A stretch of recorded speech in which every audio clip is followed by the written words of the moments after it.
So you're getting ready to do some online learning, and so we're going to talk about the 5 keys to make it so that you'll get the most out of your online classes and lessons. Now, the 5 things that we're going to be talking about first are the environment where you're going to be taking your lessons, the computer that you're going to be using, your internet connection, audio settings, and video settings. Let's start with talking about the environment. You want to be in a place that's quiet and where you're not going to be disturbed too much. Now, it doesn't have to be soundproof or anything, but it just needs to be a place where we're not going to hear a lot of background noise because we're going to be listening to things over the microphone. Any type of room will work pretty well. Make sure that you have a door on it. A slightly larger room will help. Smaller rooms tend to have a lot of echoes and strange different reverberations that make it a little less than ideal. Now, for your computer, you can use a computer, a laptop, of course. You can use a desktop computer, or you can use a tablet. Now, an iPhone is probably not going to be ideal for this because it's just too small for you to be able to see what I'm doing when I'm demonstrating things. Your internet, of course, needs to be broadband, and so either Wi-Fi or 4G, 5G if you got it. But you don't necessarily have to have a wired connection, but you do want to make sure that it's a fairly reliable internet connection. Otherwise, when it starts to break up and that, it becomes very frustrating. Now, audio is obviously going to be the most important thing because we're talking about music. And while for a first lesson or so, maybe you can get away with using the computer, its internal speaker and microphone, for the most part, you really don't want to use that because it's just not going to be a high enough quality. The first thing you could try is to use a USB microphone.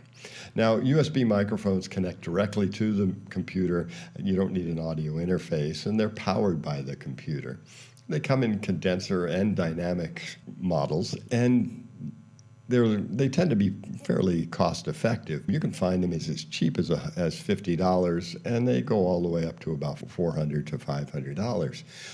So these are a pretty good option, but you're going to have to make sure that your environment supports this. So again, if you're not in a place where it's quiet and there's not a lot of background noise, you don't want to use this. Also be aware that condenser mics are more sensitive, and so if there is a lot of background noise, you're probably better off with a dynamic. A much better option is to get a small audio interface. You'll want to make sure that it has 2 inputs and probably 2 outputs or more. And that's because you're going to be connecting both your guitar and a microphone into the interface. So these are also relatively inexpensive, a little bit over $100, and they go on up to thousands of dollars. But any of them will do just fine.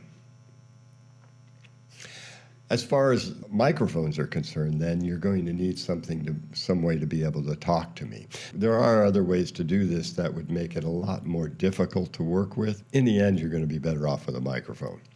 And so there are 2 options, really, the dynamic microphone and the large diaphragm condenser.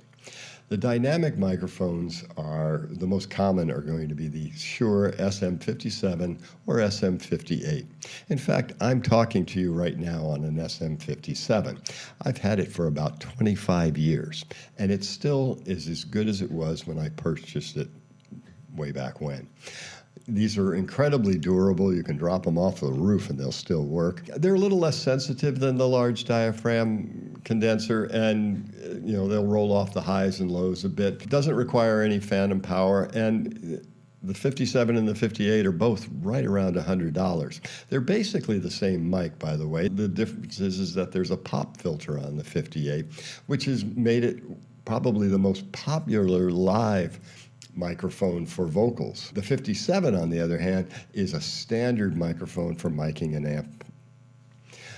Now, if you happen to be a singer and you want to do some recording, then you might want to consider the large diaphragm condenser. They're a more full range and more sensitive. They usually color the sound a little bit, so you really want to check them out before you actually purchase one. They require phantom power, and they're often multi-pattern, which means that they are not just cardioid, where they where you sing directly into them. They have omnidirectional, which picks up all the sound around it, and then also a figure 8 pattern where it picks up from the front and the back, but not on the sides. Now, these are definitely more expensive, but you can get a pretty condenser, large diaphragm condenser, for around $200, all the way up to $10,000. Now, you also need, of course, audio output, and the most common way to deal with this is headphones. The set that I have there is an AKG K240 that you can get on Amazon for about $50, and they're really good, they're really durable, really high quality, so I recommend those highly. But if you don't really want to wear headphones, then you're going to need to get a set of near-field monitors. I have a small set here with like a 3.5-inch speaker. 5 to 8 is pretty common as well, and they range anywhere from about $150 a pair up to thousands again.